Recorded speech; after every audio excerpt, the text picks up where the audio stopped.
Well, for me, the journey begins in the neighborhood where there were 32 different racial, ethnic, cultural groups, and where a sense of community and an extended family was almost matter of fact, and where the models for taking control of the environment and having in your hands the power to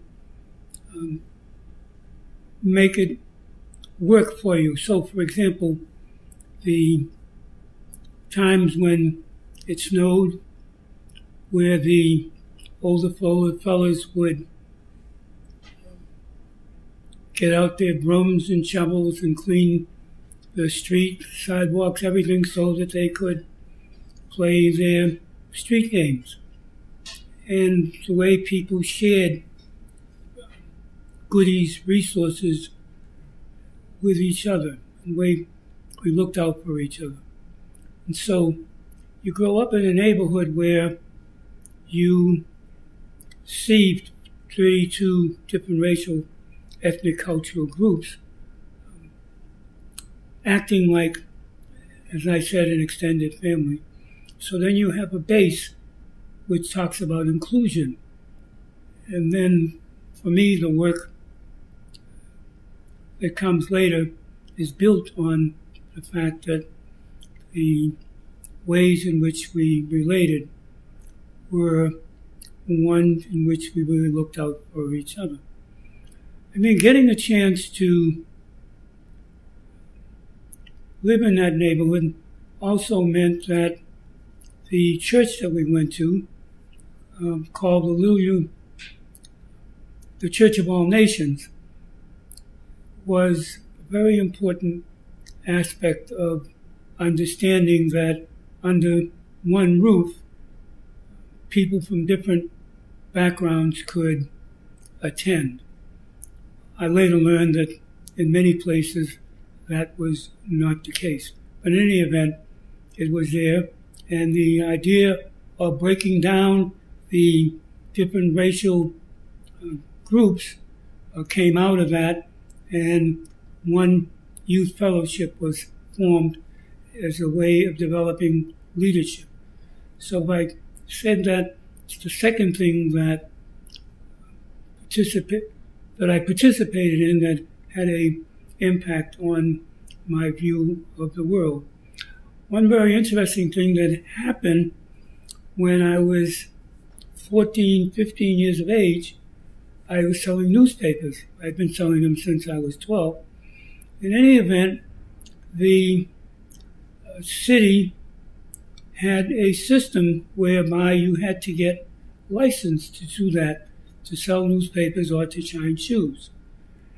And if you were out without your license selling papers and you got picked up, you had to go before a tribunal. And one of the things about the tribunal was that it was made up of people who shined shoes, sold newspapers, and they got elected by people who did the same. And the group on my street and my block decided that I should run for one of those positions.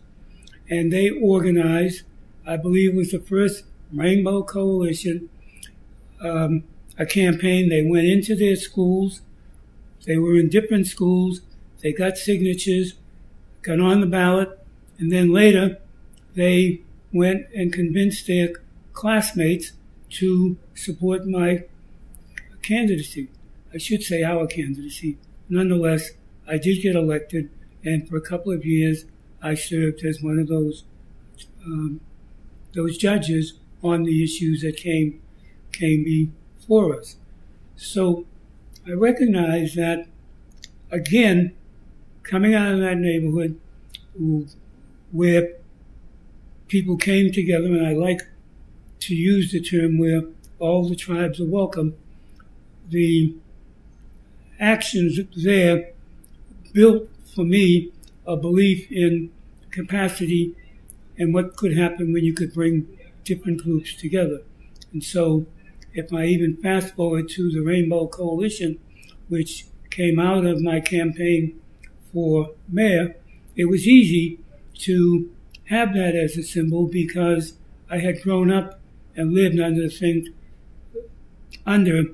the fact that lots of folks could come together and work for the greater interest and not just the selfish interest.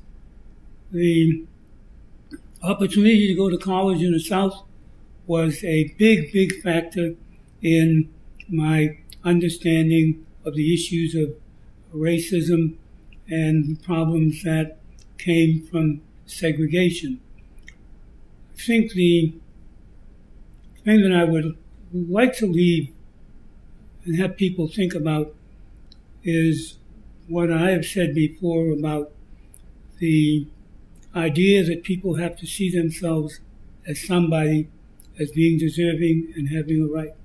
And for me, the person who exemplified that was Rosa Parks, who I believe was the most significant person in this country in my lifetime, when she said that she was somebody, she was deserving, that she had a right. If she gave up her seat, it would be because she was less than she knew who she was, and that she was saying, I am deserving, I have a right, and I both have to act that way and insist that I get treated in that way.